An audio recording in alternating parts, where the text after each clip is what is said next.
High বন্ধুরা, কেমন আছেন? আশা করছি ভালো আছেন। অনেক দিন ভিডিও করা হয়নি, তাই আজকে একটা ভিডিও করার জন্য চলে এসেছি। আমরা যাচ্ছি আমরা যাচ্ছি চাঁদিপুর এবং পঞ্চলিঙ্গেশ্বর উড়িষ্যাতে। আর ওখানে গিয়ে কি হচ্ছে না হচ্ছে আমরা গিয়ে পরে জানাবো।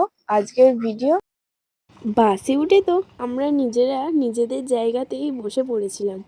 আর মায়ের একটু মুডটা খারাপ ছিল, কারণ মায়ের খুব ঘুম পাচ্ছিল। আর এখানে সবাই নিজের নিজের জায়গায় বসে পড়েছে, আর আমরাও গল্প করতে বসে পড়ি। অনেকটা পথ পার করার পর আমরা একটা ধাবায় দাঁড়িয়েছিলাম। সেখানে আমি একটু বাইরে একটু ঘুরতে বেরিয়েছিলাম। আমরা এখন বাস থেকে নেমে ব্রাশ করতে লেগেছি। এখন আমরা যাচ্ছি পঞ্চলিঙ্গেশ্বর। পাশেই দেখতে পাচ্ছেন বড় পাহাড়টা আছে।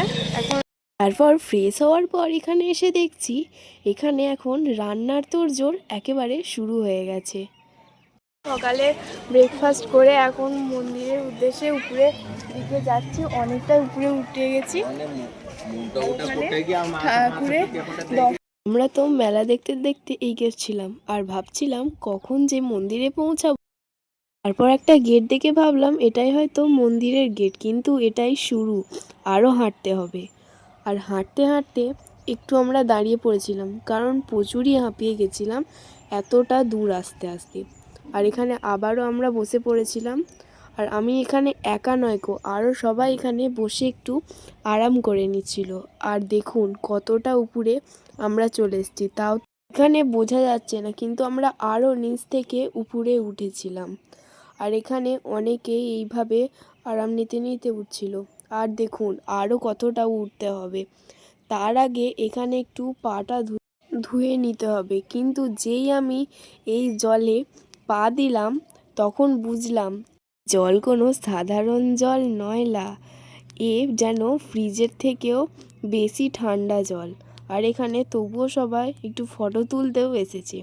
আর দেখুন এখানে কত লাইন দেয়া আছে, আর আমরাও লাইন এখানে দাঁড়িয়ে পড়েছি ঠাকুরটা দর্শন করার জন্য। আর এখানে যাওয়ার সময় এতগুলো ঘন্টা, আর দেখুন সবাই কত লাইন দিয়ে দাঁড়িয়ে আছে ঠাকুরকে দর্শন দেওয়ার জন্য। আর আমিও এখানে একটু ঘন্টাটা বাজিয়েই দিই। ঠাকুরটার আর ভিডিও করতে পারিনি, কিন্তু ওখান থেকে এসে দেখলাম এখানে নন্দী মহারাজ বসে আছে। আর আমিও একটু প্রণাম করতে আর মনের ইচ্ছাটা একটু জানাতে চলে এলাম। এখানেও নন্দী মহারাজকে প্রণাম করতেও অনেক লোক।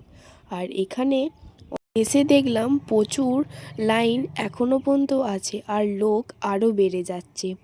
আর আমি উপরে উঠে দাঁড়িয়ে আছি, এত লোক দেখে তো আমি পুরোই অবাক। তারপর হাসতে হাসতে আমরা সিঁড়ি দিয়ে নামতে শুরু করলাম। ঠাকুরকে পুজো দিয়ে মনটা সত্যিই শান্তি পেল। আর এখানে একটা পার্কে আমরা ঢুকে পড়েছিলাম। এই পার্কটা এখনও চালু হয়নি, কিন্তু এত সুন্দর দেখতে পার্কটাকে। আর এখানে পাহাড়গুলো যেন আরও সুন্দর, তাই আমরা লুকিয়ে লুকিয়ে এই পার্কে ঢুকে পড়লাম। এটা উচিত নয়, কিন্তু কি আর করার। আর এখানের ফুল গাছগুলো আরও সুন্দর। কিছু ভিডিও করার পর আমাদের খেতে ডাকলো। পাতে প্রথমেই পড়ে গেল সাদা ভাত, তার সাথে ফুলকপির তরকারি। ফুলকপির তরকারির সাথে ভাত খাওয়ার পর পড়ে গিয়েছিল রাইস আর চিকেন, আর শেষ পাতে পড়ে গিয়েছিল চাটনি পাঁপড়।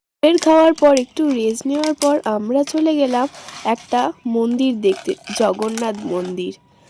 জগন্নাথ মন্দির পৌঁছে আমরা তো প্রথমেই নাম কীর্তন শুনতে লেগেছিলাম। আর মা তো নাম কীর্তন শুনতে খুবই ভালোবাসে। আর এখানে ভিড়টা শুধু দেখুন, কত লোকজন ঠাকুরটাকে দেখতে এসেছে। আর চারপাশটাও খুব সুন্দর। আমরা এখন এই চারপাশটাকে ঘুরে ঘুরে দেখব। আর মা এখানে নাম কীর্তন শুনতে ব্যস্ত। এতদূর অবধি আমার ভিডিও দেখেন, তাই ধন্যবাদ। দেখা হবে নেক্সট ভিডিও।